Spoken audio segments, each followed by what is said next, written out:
राजनीतिक हत्या का वोट देकर बदला दिया जाता है। मित्रों, बंगाल को पूरे भारत के अंदर भ्रष्टाचार के कारण बदनाम करने का काम ममता बनर्जी की सरकार ने किया। ज्योतिप्रिय मलिक, अनुव्रत मंडल, पार्थ चटर्जी, चाहे गाय तस्करी हो, चाहे कोयला तस्करी हो, चाहे भर्ती घोटाला हो, अरबों खरबों रुपया बंगाल की जनता का इन्होंने खाया है। और मैं ममता बनर्जी को आज कहकर जाता हूं, अगर आप में हिम्मत है तो ज्योतिप्रिय मलिक, अनुव्रत मंडल और पार्थ चटर्जी को तृणमूल कांग्रेस से सस्पेंड कर दिखाइए तो बंगाल की जनता मानेगी। वो नहीं कर सकती। हर रोज दुर्गा का स्तवन कर रही है कि तीन कहीं भतीजे का नाम न बता दे, भतीजे का नाम न बता दे। जो खुद मिले हुए हैं वो बंगाल को भ्रष्टाचार से मुक्त नहीं कर सकते हैं। मित्रों, इतने सारे भ्रष्टाचार हुए हैं कि संसद की पवित्रता को भी तृणमूल कांग्रेस के सांसदों ने समाप्त कर दिया।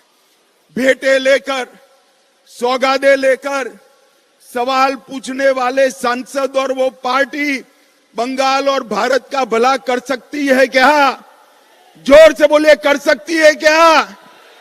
भाई और बहनों, अवैध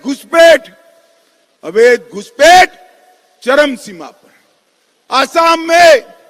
आसाम की जनता ने भाजपा सरकार बना दी। आसाम की सरहदों से परिंदा भी पैर नहीं मार सकता। और बंगाल में सोशल मीडिया पर कोई रख रहा है कि अगर घुसपैठ कर आए हो और आधार कार्ड चाहिए, वोटर कार्ड चाहिए तो इस नंबर पर संपर्क करिए। बंगाल पुलिस चुप। मुझे बताओ भाइयों बहनों, जिस राज्य में इतनी घुसपैठ होती हो वहां कभी विकास हो सकता है क्या? जोर से बोलो, हो सकता है? और इसीलिए ममता बनर्जी सीएए का विरोध कर रही है, सीएए कर नहीं दे। मगर मैं आज इस सभा में कहकर जाता हूं, ममता दीदी, सीएए देश का कानून है, इसको कोई रोक नहीं सकता और हम सीएए को लागू कर रहेंगे। भाई और बहनों, जो वहां से आए हैं वो सभी हिंदू भाइयों बहनों का इस देश पर इतना ही अधिकार है जितना मेरा और आपका अधिकार है। उनको अपने अधिकार से कोई वंचित कहीं नहीं कर सकता। मित्रों, ममता जी को मैंने कई बार पूछा, वो उल्टा हमें हिसाब पूछती है कि मोदी जी ने बंगाल के लिए क्या किया।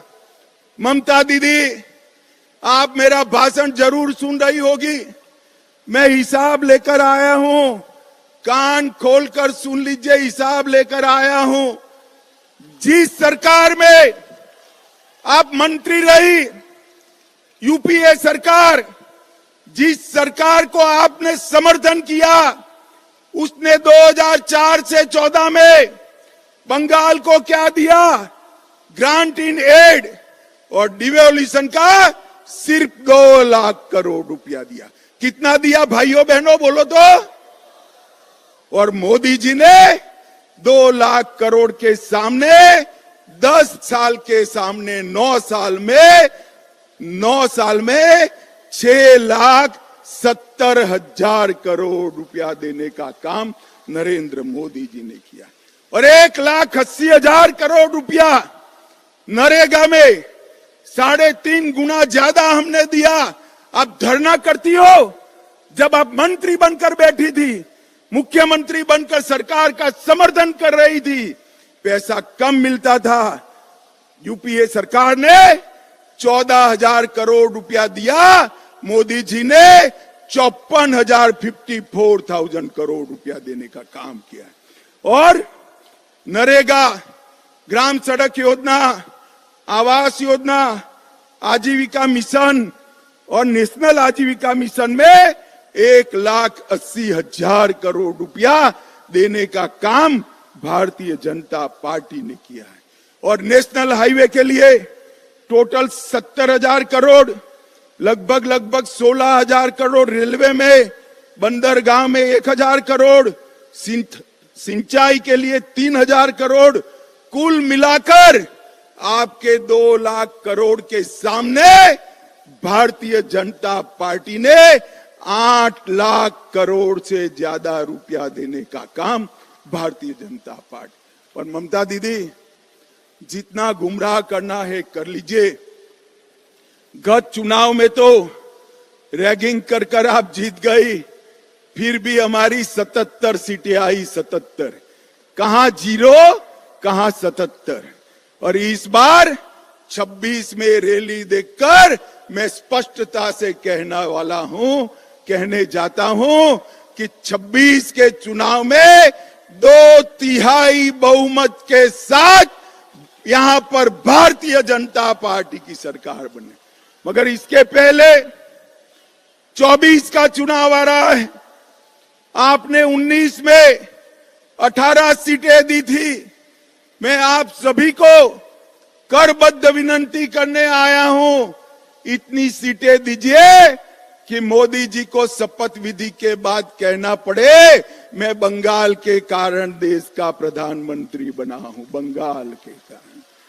भाई और बहनों, बंगाल का भला ये भ्रष्टाचारी परिवारवादी तृणमूल कांग्रेस नहीं कर सकती। बंगाल का भला ये कम्युनिस्ट नहीं कर सकते। और कांग्रेस पार्टी तो तृणमूल के शरण में गई हुई पार्टी है, वो बंगाल का भला नहीं कर सकती। बंगाल को आगे ले जाने का काम, बंगाल को सोनार बांग्ला बनाने का काम केवल और केवल मोदी जी के नेतृत्व में भारतीय जनता पार्टी कर सकती है और कोई नहीं कर सकता। भाई और बहनों, मुझे बताओ, ये भ्रष्टाचारी ममता सरकार को हटाओगे? जोर से बोलो अंत तक। भ्रष्टाचारी ममता सरकार को हटाओगे? 24 में मोदी जी को फिर से प्रधानमंत्री बनाओगे? 26 में 2/3 बहुमत से भाजपा सरकार बनाओगे? घुसपैठ रोकनी है, जोर से बोलिए, घुसपैठ रोकनी है, सीए लाना है, भ्रष्टाचार रोकना है, सीमाएं सुरक्षित करनी है, बंगाल के गरीब का विकास करना है, बंगाल की अस्मिता वापिस लानी है। अगर सब करना है तो उखाड़ कर फेंक दो ये ममता बनर्जी की सरकार को और यहां पर भारतीय जनता पार्टी की सरकार बनाओ।